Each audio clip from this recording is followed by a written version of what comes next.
Today we are going to do a wavy checkerboard pattern, and a lot of times you'll see cross hatching done with a ruler or even a curved ruler to get like a very classic kind of look, but this is a much more fun version, and it's going to go pretty fast because we're not going to measure anything. We're just going to stitch wavy lines. So if you're struggling with stitching straight lines or you don't want to use a ruler, this is a great option. So we're going to start doing our horizontal lines. And if you were doing this all over a quilt, you'd be doing edge to edge.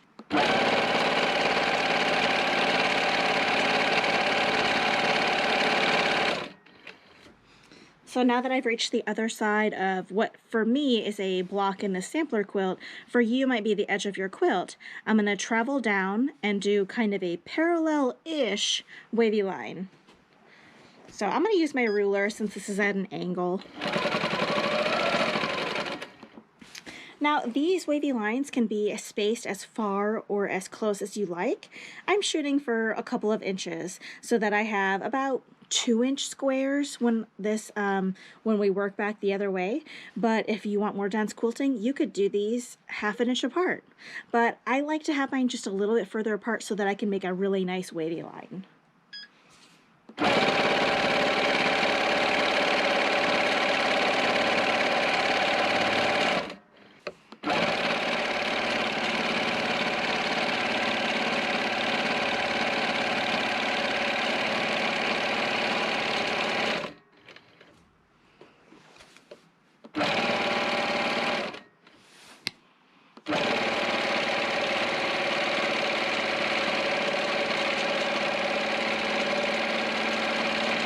So now that we've done our horizontal wavy lines, I'm going to move back up to the top and show you how to work from the top of your quilt down to a wavy line that you've already established. We're going to do this bottom line so that you can quilt this in sections instead of having to do your entire quilt.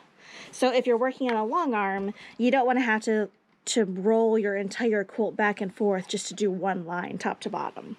Okay, I'm going to stitch a wavy line down to my last wavy line that I've stitched, and I'm going to dead end into it.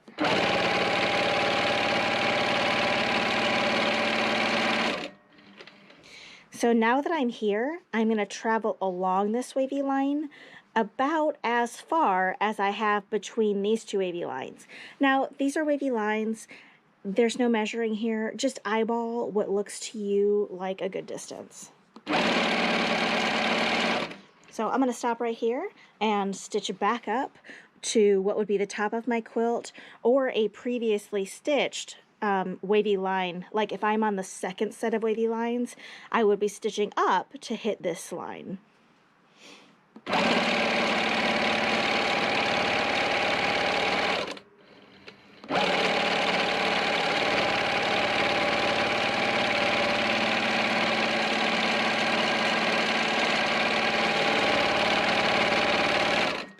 So I've stopped right here to show you an option for filling in a few little random wonky wavy squares just to add a little bit of a different texture.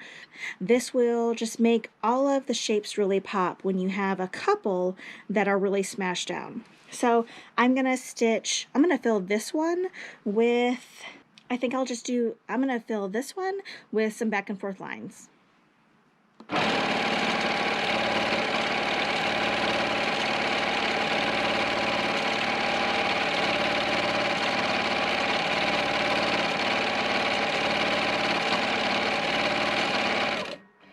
So now I have filled in this shape.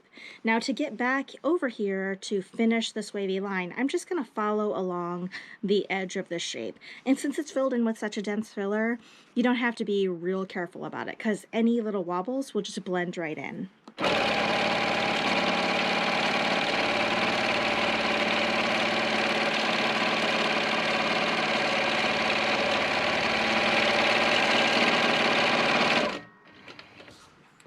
Now that we've done one entire kind of pass from left to right, when we move down to do the next section, we will stitch another set of curvy lines, and then when we begin our vertical lines, we will just continue the lines that we've already stitched. So we'll stitch in from the left, hit this line, go down, hit the final horizontal line, stitch over, and then come back to meet this wavy line so that the vertical wavy lines look as though they're as continuous as the horizontal lines. So let me just show you, I have a little bit of space left. Let me show you how I would match up these lines.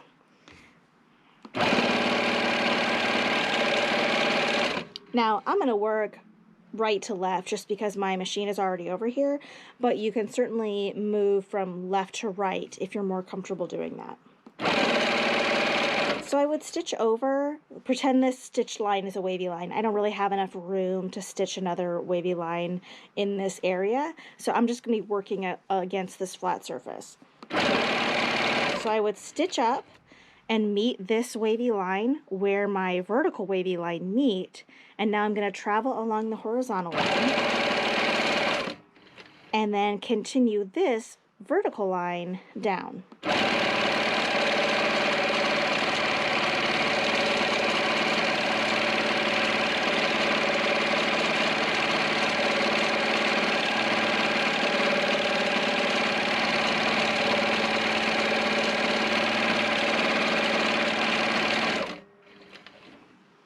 And that's it.